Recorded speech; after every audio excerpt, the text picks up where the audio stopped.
that Beechcraft is well known in general aviation, their planes don't exactly top the list for an average aviator looking for their first airplane. But how good are Beech planes? Let's look at the best Beech models from day one for different missions. And depending on your mission and budget, I hope you find your next plane. Those in the market for a two-seat plane never think about the Beechcraft Skipper. Originally designated the PD-28S, this single-engine trainer was first delivered in early 1979 when Beechcraft wanted to create the perfect new trainer to grab market share from Cessna, which owned the training game at the time.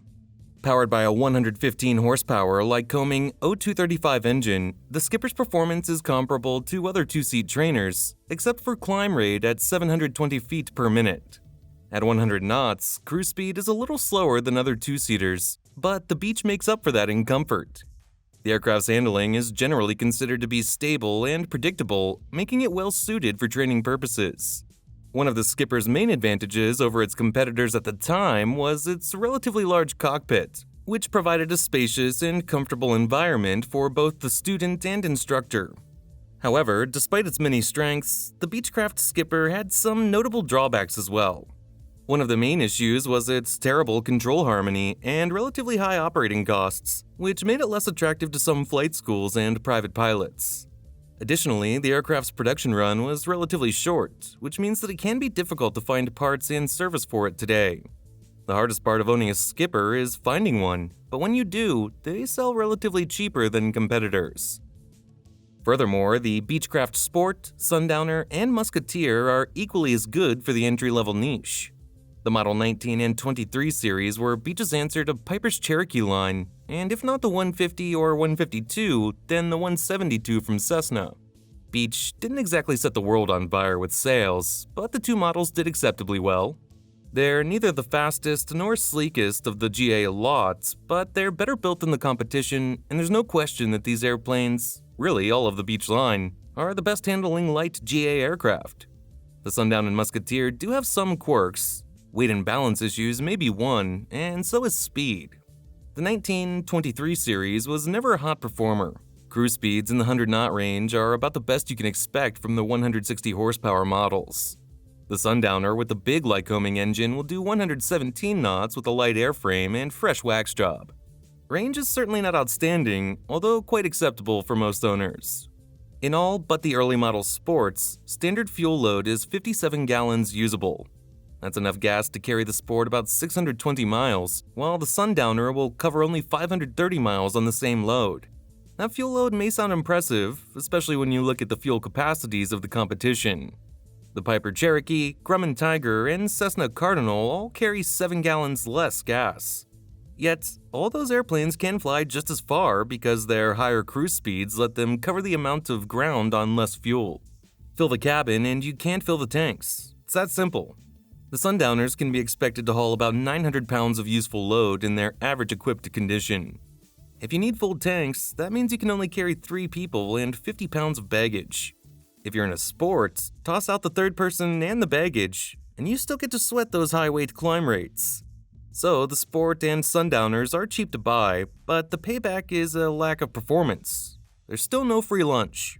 Like most Beech products, the Sport and Sundowner are routinely described as being delightful to fly. In the air, the controls are light and well harmonized, smooth and responsive. They're stable enough to make good IFR trainers, even if their low cruise speeds turn them into one-airplane traffic jams. There are even aerobatic models, but that doesn't mean handling and flying is wart-free. The Sundowner, and especially the Sport, can be downright vicious on landing. For someone who won't fly in anything with at least 2 engine, the Beechcraft Duchess is arguably the best cheap entry-level twin. As light twins go, the Duchess can be considered better than average. It's best thought of as performing like a high-performance single, but no one would mistake it for a Baron. Cruise numbers are 164 knots at max cruise power at 5,000 feet. Pull it back to economy cruise and airspeed falls off to 137 knots, a little faster, if at all, than an Aero on a little less than twice the fuel. Still, the Duchess is economical as twins go. With the throttles full forward, it burns about 11.3 gallons per hour per side or 22.6 gallons per hour total. At economy cruise power, fuel flow drops to 21 gallons per hour, while at gas-save cruise, the Duchess needs 14.6 gallons per hour total. With 180 horsepower per side and a gross weight of 3,900 pounds, the Duchess displays decent takeoff performance for its class. At max gross on a standard day at sea level, it can get off the ground in 1,017 feet and clear a 50-foot obstacle 800 feet after liftoff. Not too shabby for a light twin, or any airplane for that matter. The Duchess carries 100 gallons of fuel, which, as twins go, isn't a lot, but the engines are so economical that it gives the airplane plenty of range. In economy cruise, you can fly about 760 miles at 11,500 feet, cruising at about 150 knots or so. At the end of your trip, you'll be able to clear the standard 50-foot obstacle and bring your Duchess to a halt in about 1,881 feet at a sea-level airport with no wind. Ground handling of the Duchess, particularly with full tanks, is ponderous. On the runway, the Duchess has no real vices, although the powerful control forces of the T-tail mounted elevator invite a tail strike through over-rotation. In-flight handling is one of the Duchess' strong points. The docile handling characteristics are great.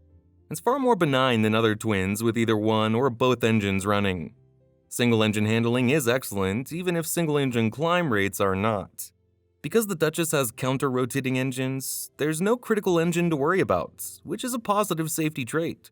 Shut down either the left or right engine and the airplane handles just the same. Slow-speed handling is also good. Stalls are straightforward and controllability is good right down to the brake. But for a pilot with a large family looking for a twin Beech, the Duchess just won't serve their purpose. The Beechcraft Baron does anything Duchess does, except for forgive you for most discrepancies, because trust me, this plane is a high-performance speed machine. Baron achieves the perfect balance of power and reliability and has maintained its essence without changing much since its introduction in the 1960s. Of all the Barons out there, the model I recommend is the Model 55. True airspeed cruising at 75% power is about 190 knots on 27 gallons of fuel per hour. That's faster than the naturally aspirated Aztec and Cessna 310, but a good bit off of the Aerostar's pace. The big-engined Baron is about 5 knots faster and 5 gallons per hour thirstier than its stablemate. Takeoff and landing performance is average. A B-55 can take off or land over a 50-foot obstacle within 2,160 feet. The E-55 needs only about 2,050 feet to clear the obstacle on takeoff, but a bit more than 2,200 feet to get back over it on landing. Short field technique can cut these figures roughly in half. The 55 Baron is proof that a light twin doesn't have to handle like a truck. Responsive and well-harmonized, the airplane's controls are one of its biggest selling points. The cabin is spacious, plush, and comfortable. The tapered fuselage, however, tends to put a cramp on any normal-sized adults banished to the rear seats, though it does provide a couple of big windows to ease their exile. The front seat of a 55 Baron has to qualify as one of the world's greatest places to be, with comfort enhanced by a retractable center armrest, adjustable rudder pedals, lots of headroom, and good visibility. A typically equipped 260 horsepower Baron can carry about 1,800 pounds of people, bags, and fuel. A 285 horsepower model, about 1,950 pounds. There is no zero fuel weight restriction, but care is needed to avoid busting the aft CG when the rear seats or aft baggage compartment is used. The Beechcraft Duke carries more than a Baron, flies faster, further, higher, and costs more to own, and it is basically for anyone that wants a Baron on steroids. At 24,000 feet, max cruise is about 220 knots at 65 to 70% power. The Duke edges out other pressurized twins in performance, with one exception, the pressurized Aerostars, which fly 10 to 15 knots faster on about 25% less fuel. Although the Duke's range is rather limited, its standard fuel tanks hold just 142 gallons. Most have optional long-range fuel tanks that hold from 202 to 232 gallons, depending on the model. Top off the optional tanks and you can boost up the manifold pressure and make a 4-hour, 900 nautical mile trip with IFR reserves. At reduced power and full fuel, you can fly the Duke 1,000 nautical miles. The Duke wasn't designed for short runways. In most conditions, any runway less than 3,000 feet is out of question. Climb performance is important for a pressurized airplane designed to cruise above 20,000 feet. Here, the Duke turns in respectable performance once it gets going. A climb to 24,000 feet at full gross on a warm day takes just 28 minutes. As you might expect, the Duke is not a 6-person airplane with full fuel, but it still beats anything in its class in terms of useful load and range. Late-model Dukes generally have a useful load of better than 2,000 pounds, even when carrying full equipment. Earlier models, which tend to have less equipment and weigh several hundred pounds less, do even better. One drawback is the Duke's healthy rate of fuel consumption, which translates into a smaller payload. Compared to other pressurized twins, the Duke uses a few hundred more pounds of fuel on a long trip. Still, the Duke shines in one respect. It can carry full fuel and 2 to 4 people. The overall passenger comfort is decent. Its cabin pressure differential is 4.7, so at 24,000 feet, the Duke has a cabin altitude of 10,000 feet, which is superior to most 6-seat pressurized twins. On the downside, the Duke is similar to Bonanzas and Barons in that it has a tapering cabin. 2 adults in the back seats will travel elbow to elbow. Cockpit visibility, though, is barely adequate. To see over the glare shields, a pilot of average height might be tempted to pull the seat forward. However, the seat will also automatically move up, which may put the pilot's head next to the headliner. For those who just don't want to deal with the complexities associated with twins, the Beechcraft Bonanza is as excellent as it gets. While it won't hit the ground running as hard as a Baron, the Bonanza got some capabilities up its sleeves. They have some of the best harmonized controls in the business. Pilots love the handling, but are also quick to point out it's important to stay ahead of the airplane, particularly in IMC. Unfortunately, staid, solid handling typically translates into good suitability as an instrument platform. That's not to say the Bonanza isn't a good instrument airplane. It is, but it isn't a trim-it-and-forget-it airplane, and we would consider an autopilot mandatory for any serious IFR work in it. Typical of single-engine retracts with high wing loading, the stalls are sharp but not that difficult to recover with proper technique. Landings are easy, provided the pilot watches the power settings and airspeed closely. The Model 33 I recommend, because of its price, is fast enough to make it one of the better piston singles for cross-country work. Pilots of the 225 horsepower airplanes typically flight plan for 150 knots and 12 gallons per hour. The more powerful 33s are faster, of course, but use more fuel. Figure 165 to 172 knots on 13 to 15 gallons per hour for a 285 horsepower model. Climb performance is also relatively good.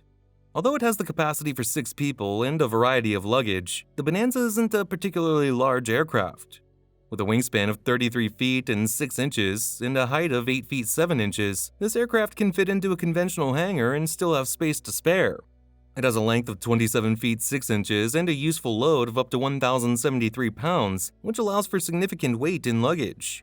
Long family vacations with a lot of bags and full fuel aren't an issue, making trips easy to plan and to pack for. Back to twins, the King Air is arguably the best flight twin turboprop out there. If you are looking for something in this range, the C90 series is the best bet. You don't need the Super King Air if you're a private pilot whose cargo needs involve hauling baby whales. The C90 has a range of 840 nautical miles, and it reaches its stride at 25,000 feet or higher as opposed to the earlier King Air 90s, which reach their top speeds at 16,000 feet. The C90 is rated to 30,000 feet and can cruise at about 260 knots. Up to 7 people can be accommodated in the airplane, which can be flown by a single pilot. Looking at jet travelers, the Beech Premier allows you to take your business to new heights with enhanced speed, improved avionics, and luxury cabin features. Featuring superior cruise speed and the largest cabin in its class, the Premier is a high-value single-pilot business jet that excels in efficiency. You and your passengers can travel at a direct operating cost per nautical mile that is 11% lower than the Cessna Citation CJ2+. With the ability to fly 4 passengers over 1,000 nautical miles, or cruise at 500 miles per hour, 50 miles an hour faster than the nearest light jet competitor, this single-pilot jet makes faster, multi-city trips an affordable reality. The exceptional performance is made possible by the swept wing design and ultra-strong, drag-reducing fuselage, which is fabricated with industry-leading lightweight carbon fiber composite technology. By balancing performance, reliability, and flexibility, the Premier demonstrates that business jet ownership is still the smart choice for value-conscious corporations.